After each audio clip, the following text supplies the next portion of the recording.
శ్రీ శ్రీ పరమహంస యోగానంద గారి మానవుడి నిత్యాన్వేషణ రోజువారీ జీవితంలో భగవంతుడిని అనుభవంలోకి తెచ్చుకోవడం మీది ప్రసంగాల వ్యాసాల కూర్పులోని 19వ ప్రసంగం నిజమైన ఆధ్యాత్మిక పారవస్యపు అనుభవం. ఈ ప్రసంగం సెల్ఫ్ రియలైజేషన్ ఫెలోషిప్ అంతర్జాతీయ కేంద్ర కార్యస్థానం లాస్ ఏంజలీస్, కాలిఫోర్నియాలో డిసెంబర్ 16వ తేదీన 1934లో ఇవ్వబడింది. నిజమైన ఆధ్యాత్మిక పారవస్యపు అనుభవం. మనలో ఉన్న తన శుద్ధమైన దివ్యానందపు సన్నిధిని తెలుసుకోవడానికి కావలసిన ఆధ్యాత్మిక ప్రేరణా శక్తిని భగవంతుడు మనందరికీ ఇచ్చాడు. కానీ సృష్టిలో ఉన్న చెడు శక్తి కృత్రిమమైన అనుకరణలను కనిపెట్టింది. మద్యపానం వల్ల, డ్రగ్స్ వల్ల కలిగే తాత్కాలికమైన ఉల్లాసపు ప్రభావం నిజమైన ఆధ్యాత్మిక అనుభూతులకు మాయాకల్పితమైన అనుకరణలు. మద్యాన్ని, మత్తు పదార్థాలను తరచుగా వాడటం విపరీతమైన కామానికి దారితీస్తుంది.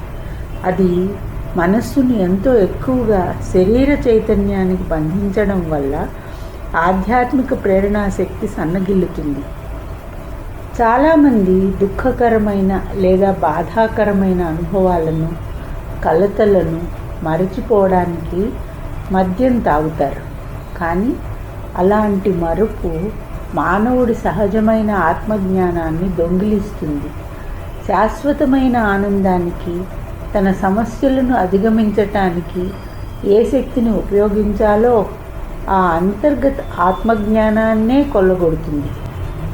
ఆనంద స్వరూపుడైన పరమాత్మ మన ఆత్మలలోనే ఉన్న తన నిత్య నవీన దివ్యానందాన్ని మనం అన్వేషించాలని, కనుక్కోవాలని కోరతాడు. కృత్రిమమైన అనుభూతులు హానికరమైనవి. అవి ఈ విశ్వంలో ఉన్న పరమాత్మ అందమైన వ్యక్తీకరణలన్నింటినీ చెడగొట్టడానికి ఎప్పుడూ ప్రయత్నిస్తూ ఉండే విశ్వభ్రాంతి. సృష్టి అంతటా ఒకదాన్ని మరొకటి వ్యతిరేకించే మంచి చెడుల ద్వంద్వ శక్తులను మనం చూస్తాం. భగవంతుడు ప్రేమను సృష్టించాడు. మాయాశక్తి సాతాను ద్వేషం సృష్టించింది. భగవంతుడు దయను సృష్టించాడు. మాయాశక్తి స్వార్థాన్ని సృష్టించింది. దేవుడు శాంతిని ఏర్పరిస్తే సాతాను శక్తి అపసామరస్యాన్ని సృష్టించింది. ఇది గ్రహించి మద్యం, మత్తు పదార్థాలు మీ సంతోషానికి హాని చేస్తాయని తెలుసుకోండి. మీ ఆత్మ తాలూకు నిజమైన ఆనందాన్ని, తెలివిని అవి నాశనం చేస్తాయి. ఒకసారి తాగడం లేదా ఒకసారి మత్తు పదార్థాలు తీసుకోవడం కూడా శాశ్వతమైన అలవాటును మొదలుపెట్టవచ్చు.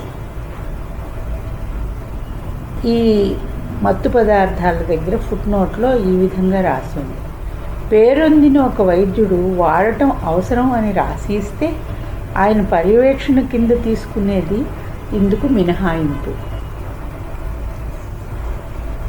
ఏమంటే మీ అవచేతనలో, సబ్కాన్షియస్నెస్లో గత జన్మల నుంచి వచ్చిన సంస్కారాలు ఇప్పటికే ఉండి ఉండవచ్చు. చెడును ఎల్లప్పుడూ చెడుగానే తలచి విడిచిపెట్టాలి.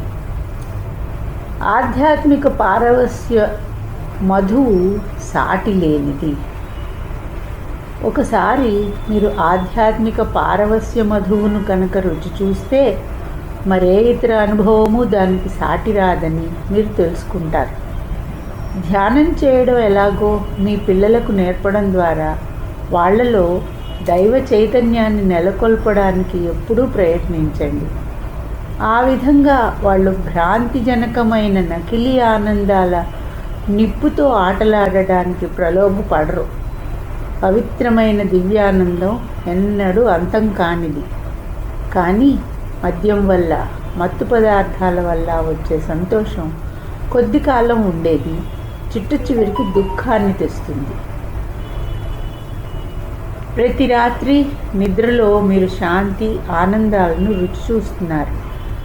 మీరు గాఢమైన నిద్రలో ఉన్నప్పుడు పరమాత్మ మిమ్మల్ని ప్రశాంతమైన అధిచేతనలో సూపర్ కాన్షియస్నెస్ ఉండేటట్లు చేస్తున్నాడు. అందులో ఈ జీవితపు అన్ని భయాలు కలతలు మరచిపోతున్నారు. ధ్యానం ద్వారా ఆ పవిత్రమైన మానసిక స్థితిని మీరు మెలకువలో కూడా అనుభవించవచ్చు. స్వస్థత కలిగించే శాంతిలో నిరంతరాయంగా మునిగి ఉండవచ్చు. దివ్యానందం వచ్చినప్పుడు నా శ్వాస వెంటనే నిశ్చలం అవుతుంది. నేను పరమాత్ముడిలోకి పయనిస్తాను. 1000 నిద్రల ఆనందం ఒక్కటైనట్లు దివ్యానందాన్ని నేను అనుభవిస్తాను. అయినా నా సాధారణ చేతనను కోల్పోను. గాఢమైన అధిచేతనా స్థితిలోకి లోతుగా వెళ్ళే వాళ్ళందరూ పొందే సార్వజనీనమైన అనుభవం ఇది. పరమాత్ముడి గాఢమైన పారవస్యం మిమ్మల్ని ఆవహించినప్పుడు శరీరం పూర్తిగా నిశ్చలమవుతుంది. ఊపిరి ఆడటం ఆగిపోతుంది. ఆలోచనలు మౌనం దాలుస్తాయి. ఆత్మ తాలూకు ఐంద్రజాలిక ఆజ్ఞతో ప్రతి ఒక్కటి తొలగిపోతాయి. అప్పుడు మీరు భగవంతుడి దివ్యానందాన్ని పానం చేస్తారు. ఆనందపు మత్తును మీరు అనుభవిస్తారు. ఆ మత్తును 1000 గుటకల మద్యం కూడా మీకు ఇవ్వలేదు. సాధారణ మానవుడు మగత నిద్రలోకి తూగుతున్నప్పుడు అతడు కొంచెం ఆనందం అనుభవిస్తాడు. కానీ కాసేపట్లోనే ఆ ఆనందపు ఎరుకను కోల్పోయి నిద్రలోకి జారుకుంటాడు. నిద్ర అనేది పూర్తిగా అచేతనత్వం కాదు. ఏమంటే మేల్కోగానే మీరు చక్కగా నిద్రపోయారా లేదా అన్నది మీకు ఎప్పుడు తెలుస్తుంది. అనేక రకాల నిద్రలు ఉన్నాయి. కొన్ని తేలికపాటివి, కొన్ని గాఢమైనవి. కానీ అత్యంత ఆనందకరమైన నిద్ర కన్నా దేవుడితో ఎరుక వల్ల కలిగే ఆధ్యాత్మికానుభూతులు ఇంకా ఎక్కువ మత్తును కలుగజేస్తాయి. నిద్రాలోక రహస్యాలకు ఆవల ఈ దివ్యానందాలన్నీ ఉన్నాయి. నేను కోరుకున్న ఏ స్థితిలోనైనా ఉండగలను. తరచుగా నేను నిద్రాలోకానికి ప్రపంచపు ఎరుకకు మధ్యలో అధిచేతనావస్థలో ఉంటాను. చైతన్యం అపరిమితంగా వ్యాపించి ఉంది. మీ మనస్సుకు విశాలమైన అపరిమితమైన వ్యాప్తి ఉంది. కానీ మీరు దాన్ని తెలుసుకోవడం లేదు. నేను నిద్ర లోతుల్లోకి వెళ్ళి నిద్రావస్థను ఆనందించగలను. అదే సమయంలో ప్రపంచంతోనూ ఉండగలను. లేదా నేను నిద్రిస్తూ కలగంటూనే అదే సమయంలో నా చుట్టూ జరుగుతున్న ప్రతిదాన్ని వినగలను. ఒక్కొక్కప్పుడు సాధారణ మానవుడు నిద్రపోయే విధంగానే నేను నిద్రిస్తాను. మరొకప్పుడు నేను నిద్రిస్తూనే నన్ను నేను నిద్రిస్తున్నట్లుగా సచేతనంగా చూసుకోగలను. అధిచేతన స్థితిలో మీ శరీరం మనస్సు నిద్రిస్తున్నట్లుగా చూస్తారు. కానీ జరుగుతున్న వాటిని అన్నింటినీ గురించిన పూర్తి ఎరుక మీకు ఉంటుంది. మీరు సంకల్పానుసారంగా అధిచేతనా స్థితిలోకి వెళ్ళగలిగి సంకల్పానుసారంగా సాధారణ మానసిక స్థితికి తిరిగి రాగల సామర్థ్యాన్ని పెంపొందించుకున్నప్పుడే ఇది సాధ్యమవుతుంది. ధ్యానం ద్వారా లేదా ఊహ ద్వారా లేదా అంతర్మౌనాన్ని అభ్యసించటం ద్వారా మీరు ఈ శరీరం నుంచి బయటికి వెళ్ళి తిరిగి వెనక్కి రాలేరేమోనని మీరు ఎన్నడూ చింతించాల్సిన అవసరం లేదు. ఆ అభిప్రాయం పూర్తిగా తప్పు. మాయ ప్రవేశపెట్టిన శరీరానికి ఉన్న బంధం ఎంత శక్తివంతమంటే తేలికగా దాని నుంచి మీరు తప్పించుకోలేరు. మీ సాధారణ జాగృత స్పృహను మీరు పోగొట్టుకున్నప్పటికీ మీ అవచేతన మనస్సు శరీరానికి కట్టుబడి ఉన్నంత కాలం మీరు దాన్ని శాశ్వతంగా విడిచిపెట్టలేరు. ఆత్మ సాక్షాత్కారానికి నిదర్శనం ఏమిటి?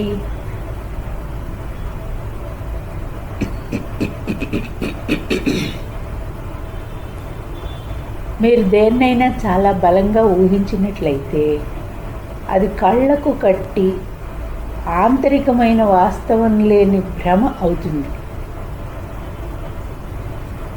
మీరు ఊహకు ఆత్మ సాక్షాత్కారానికి మధ్య ఉన్న తేడాను తెలుసుకోవాలి.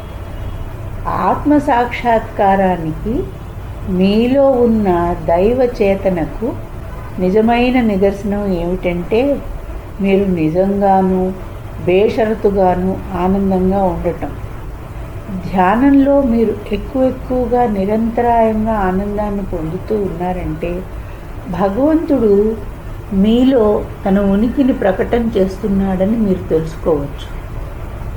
ఆ దివ్యానంద ప్రవాహంలో ఏదైనా అడ్డంకి ఉంటే మీ చేతనలో ఏదో లోపం ఉన్నట్టు. మీ గురువు సహాయంతో ఆ ముడతను సాఫ్ చేసుకోవలసిన అవసరం ఉంటుంది. ఆయనతో నిలకడైన సంసర్గాన్ని నిలుపుకుంటూ మీ రోజువారీ ధ్యానం ద్వారాను ఆయన బోధనలను, ఆయన మీకు ఉపదేశించిన సాధనను అనుసరిస్తే ఆయన మీకోసం ఆ ముడతను సరిచేస్తారు. సాధన అన్న పదానికి ఫుట్నోట్లో గురువు ఉపదేశించిన ఆధ్యాత్మిక శిక్షణ, బోధనా మార్గం అని రాయబడి ఉంది. నేను దైవ సాక్షాత్కారం పొందానని కేవలం అనుకున్నంత మాత్రాన మీరు దైవంతో ఉండలేరు. మిమ్మల్ని మీరు మెరుగుపరుచుకోవాలి. మిమ్మల్ని మీరు పరిపూర్ణుల్ని చేసుకోవాలి. భవిష్యత్తులో భగవంతుడి సాక్షాత్కారం పొందబోవడానికి, నిజంగా సాక్షాత్కారం పొందడానికి మధ్య చాలా తేడా ఉంది. అణుకువ జ్ఞానం, భక్తి ద్వారా తప్ప మరో విధంగా ఆయన్ని మీరు ఎన్నడూ తెలుసుకోలేరు. అణుకువ ఉన్నవాడే భగవంతుణ్ణి తెలుసుకోగలడు. ఎవరైతే అధిచేతనలోకి గాఢంగా పోగలరో వారిలో తమంత తామే అసాధారణమైన ఆధ్యాత్మిక శక్తులు వృద్ధి చెందుతాయి.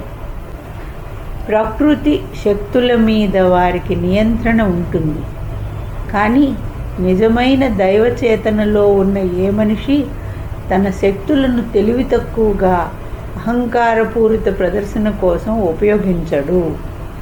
ఈశ్వరుడే ఏకైక కర్త అని గ్రహించి జ్ఞానులు తమకు ఆయన ప్రసాదించిన అసామాన్యమైన బహుమతులను వినయంగా ఆయనకే తిరిగి అర్పిస్తారు. ఈ విశ్వంలో ప్రతిదీ ఒక అద్భుతం కాదు. కేవలం తన ఉనికి చేతనే మానవుడు ఒక అద్భుతం కాదు. భగవంతుడు సృష్టించిన అన్ని అద్భుతాలతోనూ మానవులు తృప్తి పడకపోతే ఆయన సాధువులు ఇంకా ఇతర అద్భుతాలు ఎందుకు ప్రదర్శించాలి? ఏదైనా ప్రత్యేక కారణం, తరచుగా అవగాహనకి అందనిది ఉంటే తప్ప భగవంతుడు వారిని ఆజ్ఞాపిస్తేనే వాళ్ళు చేస్తారు. లేదంటే వాళ్ళు ఎన్నడూ చేయరు. అవచేతన అనే చిత్రవర్ణ రూపదర్శినికి అతీతంగా అధిచేతన సూపర్ కాన్షియస్నెస్, అవచేతన సబ్ కాన్షియస్నెస్ కంటే ఏ విధంగా వేరైనదో వివరిస్తాను.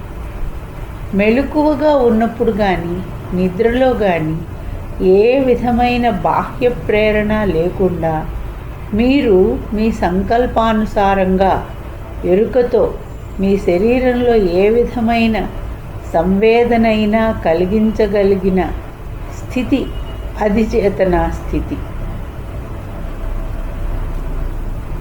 అదే ప్రమాణం. అవచేతన తాలూకు స్వప్నలోకంలో మీరు ఒక గ్లాసు వేడి పాలు తాగగలరు, కానీ ఈ అనుభూతి మీరు అడిగితే వచ్చేది కాదు. అధిచేతన స్థితిలో మీరు ఆ అనుభవాన్ని కానీ వేరొక అనుభవాన్ని కానీ మీరు సంకల్పించి సృష్టించగలరు. ఇది మీరు చేయగలిగినంత వరకు మీరు అధిచేతన స్థితికి చేరారని మిమ్మల్ని మీరు మోసం చేసుకోవద్దు. లక్షలాది మంది భక్తులు అవచేతన మనస్సనే చిత్రవర్ణ రూపదర్శినిని దాటి ఎన్నడూ పోరు. ఇది తన అద్భుతాలను ముఖ్యంగా నిద్రలో చూపుతుంది. కానీ అధిచేతన స్థితిలో మీరు కోరిన దాన్ని దేన్నైనా చూడాలని లేదా తెలుసుకోవాలని కోరుకున్న దేన్నైనా మనఃకల్పన వల్ల కాక వాస్తవంగానే తెలుసుకోవచ్చు. నేను ఈ కుర్చీలో కూర్చుని నా మనస్సును భారతదేశానికి బదిలీ చేసి అక్కడ మా పాత ఇంటిలో ఖచ్చితంగా ఏం జరుగుతూ ఉందో చూడగలను. పురోగతి చెందుతున్న భక్తుడు 3 దశల ఆధ్యాత్మిక చేతనా స్థితుల ద్వారా ముందుకు సాగుతాడు. పవిత్ర మూర్తిత్రయమైన త్రిత్వము, ట్రినిటీ, ఆ 3 దశలు ఇవి. మొదట అతడు అధిచేతన అనుభవాన్ని పొందుతాడు. సృష్టిలోని సృజనాత్మక శక్తితో, అంటే ఓంతో, పరిశుద్ధాత్మ అనే దేవుడితో ఏకత్వాన్ని అనుభవిస్తాడు.